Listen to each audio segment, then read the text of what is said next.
Bismillahirrahmanirrahim. Assalamualaikum warahmatullahi wabarakatuh. Untuk video kali ini kita akan membahas tentang apakah benar Nabi Muhammad adalah Rasulullah ataukah Nabi Muhammad adalah orang yang membuat agama Islam. Jadi seperti kita tahu, agama Islam itu disebarkan oleh Rasulullah SAW Muhammad ibn Abdullah pada 1400 tahun yang lalu, yang berawal di kota Mekah. Pada saat itu Rasulullah berusia 40 tahun ketika diangkat menjadi nabi.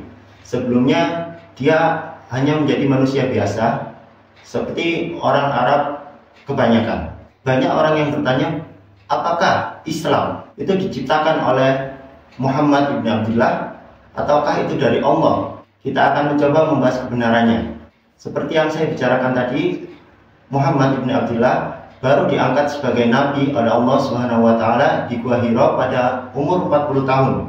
Banyak mukjizat yang diberikan oleh Allah kepada nabi kita Muhammad SAW. Salah satunya seperti Rasulullah bisa membelah bulan, dan mukjizat yang paling besar yang diberikan oleh Allah kepada nabi kita Rasulullah SAW adalah Al-Quran. Jadi mukjizat yang diberikan oleh Allah kepada nabinya atau rasulnya itu memang untuk membuktikan kepada kaum yang mereka seru agar mau untuk diajak ke agama Islam, untuk mau menyembah Allah.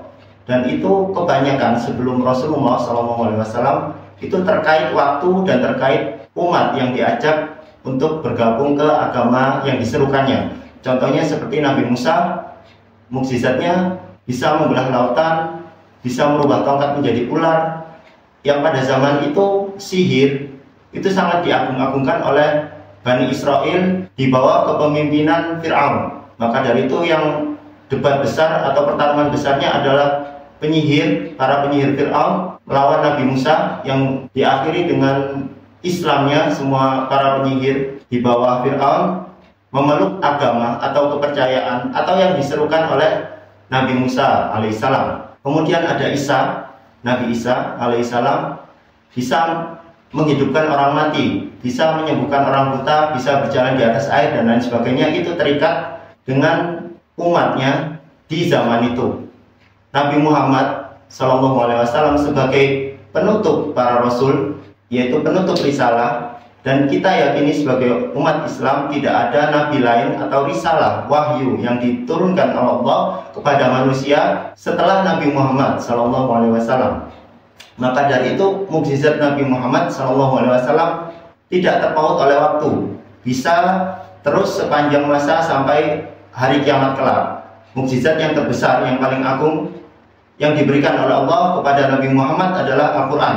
Maka dari itu ketika kita ingin mempertanyakan apakah Nabi Muhammad adalah pendiri agama Islam yang membuat-buat ajaran ini, maka kita akan telaah mukjizat atau apa yang disampaikan oleh Rasulullah SAW. Yang di sini kita akan membedah Al-Quran atau membuktikan keaslian Al-Quran, membuktikan keaslian apakah Muhammad itu orang yang membuat-buat agama ataukah dia Rasul yang diperintahkan atau diutus oleh Allah Subhanahu wa taala untuk menyebarkan tauhid, untuk menyebarkan agama Islam, untuk menyebarkan ajaran untuk menyembah Allah, seperti itu.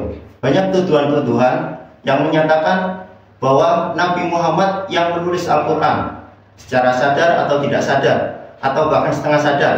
Ada juga yang menyatakan bahwa Rasulullah belajar dari kaum Romawi bahasa-bahasa yang indah untuk menulis Al-Quran, pengetahuan-pengetahuan saintik untuk menulis Al-Quran. Ada juga yang menyatakan bahwasanya benar Rasul itu adalah utusan Allah, tapi dia mencari gelar atau nama baik agar bisa terkenal atau disanjung-sanjung oleh manusia. Kita akan mencoba untuk membedah satu persatu pernyataan ini. Telah masyhur bahwasanya Rasulullah SAW pada umur 40 tahun berangkat ke Gua Hira untuk menyendiri dan mendapatkan wahyu yang disampaikan oleh malaikat Jibril. Wahyu pertama adalah Iqra.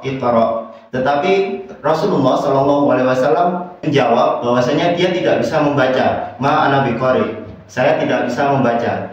Kemudian Jibril alaihissalam menyatakan lagi Iqra. Sampai 3 kali Rasulullah juga menjawab ma ana biqari, saya tidak bisa membaca. Setelah itu baru dibacakanlah ayat pertama wahyu yang diturunkan oleh Allah Subhanahu wa taala Iqra bismi rabbikal ladzi khalaq. Ini juga menunjukkan bahwasanya Nabi Muhammad adalah orang yang ummi, orang yang tidak bisa membaca atau buta huruf. Di sini membantah orang-orang yang menyatakan Rasulullah belajar dari kaum Romawi untuk menulis kitabnya sendiri, menulis kitab dengan keilmuan yang sangat bagus, dengan kata-kata yang sangat indah untuk menarik orang lain ke ajarannya atau apa yang disembah oleh Rasulullah SAW. Bahkan Rasulullah dijadikan oleh Allah ummi atau buta huruf itu bukan untuk merendahkan. Di kalangan kita, di sebagian manusia menyatakan bahwasanya ketika orang itu buta huruf berarti orang itu bodoh, orang itu rendahan, tidak intelektual. Tetapi di balik itu Allah memberikan satu mukjizat yang sangat besar, yaitu Al-Quran, yang dengan hikmahnya ketika Rasulullah ditakdirkan menjadi ummi atau tidak bisa membaca dan menulis, itu menyatakan bahwasanya Al-Quran bukanlah produk dari Muhammad, tapi itu adalah wahyu dari Allah.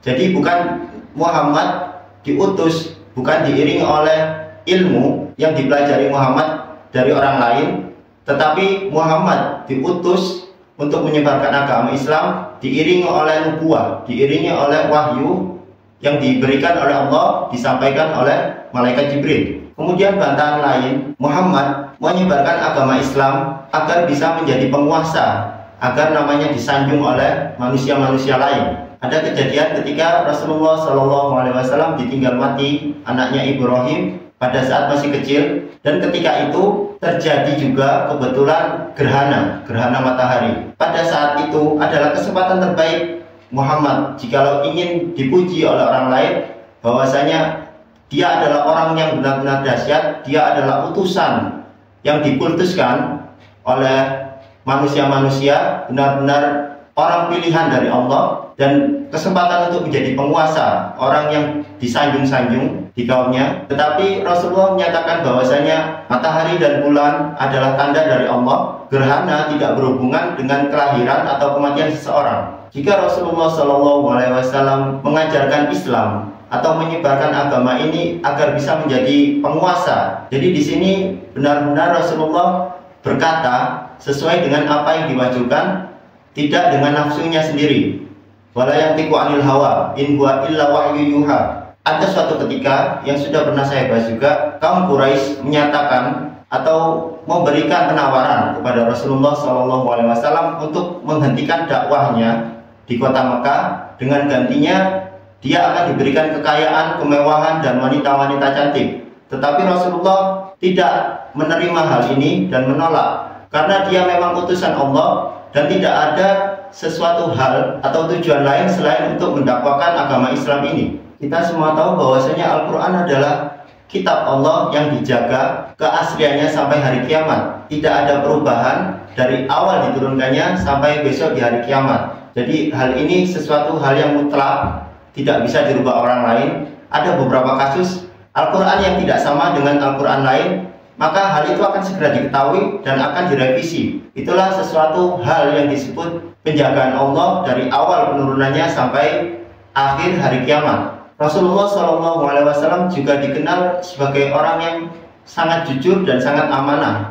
Bahkan beliau sebelum diutus menjadi nabi memiliki gelar Al-Amin, yang artinya orang yang jujur, bisa dipercaya, dan amanah. Bahkan setelah Rasulullah SAW menjadi nabi, para musuh-musuhnya, orang kafir di Mekah, tetap menitipkan barang-barangnya kepada Rasulullah SAW. Walaupun itu dianggap musuhnya, tetapi mereka tetap menitipkan barangnya karena mereka tahu bahwasanya Rasulullah tidak pernah berbohong sepanjang hidupnya sebelum diangkat menjadi nabi. Maka tidak ada suatu hal apapun yang bisa membatalkan bahwasanya dia seorang yang pembohong. Apalagi tujuannya bukan tujuan dunia. Dia ditawari kepemimpinan, ditawari kekuasaan, tapi dia menolak. Dia hanya mau menyebarkan agama yang hak, agama Islam. Bahkan Rasulullah SAW dicela oleh Allah Subhanahu wa ta'ala dalam Al-Quran surat Abasa wa tawalla, wahai orang yang bermuka masam.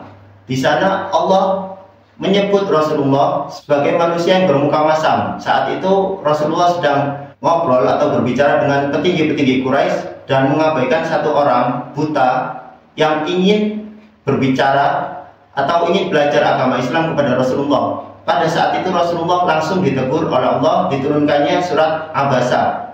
Kalau memang Rasulullah menulis sendiri Al-Quran, mengapa dia menjelek-jelekan dirinya sendiri dan menulisnya di kitab yang akan disebarkan ke seluruh umatnya, ke seluruh dunia ini? Karena Rasulullah memang tugasnya adalah rahmatan lil alamin, ditugaskan bukan untuk kaum Arab saja, tidak seperti Rasul-Rasul sebelumnya yang hanya diutus untuk lokal, diutus untuk suatu kaum saja, tapi Rasulullah diutus untuk seluruh makhluk dunia ini sampai hari kiamat. Rasulullah SAW sendiri jika disebut sebagai penulis atau pengarang Al-Quran, maka ini sesuatu yang bertentangan dengan statement yang ada di Al-Quran di surat Al-Baqarah. Fawailul lil ladzina yaktubuna al-kitaba bi aydihim tsumma yaquluna hadza min indillah liyashtaru bihi tsamanan qalila. Maka celakalah orang-orang yang menulis kitab dengan tangannya sendiri kemudian menyatakan bahwasanya ini dari Allah untuk mendapatkan suatu keuntungan yang sedikit.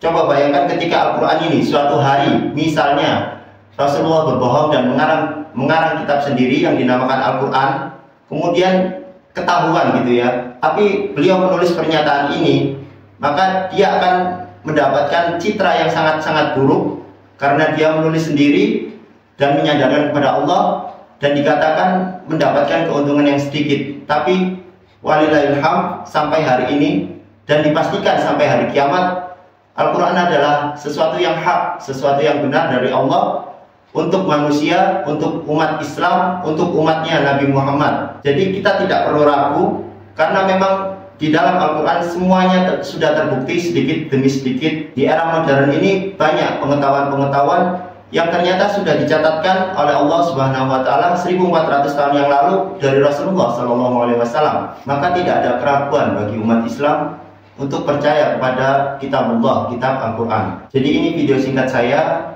mengenai apakah Rasulullah adalah pengarang Al-Quran, apakah Al-Quran adalah karya dari manusia, bukan dari Allah, apakah Nabi Muhammad adalah pendiri Islam. Ini mungkin sedikit yang bisa saya sampaikan. Semoga bermanfaat. Wassalamualaikum warahmatullahi wabarakatuh.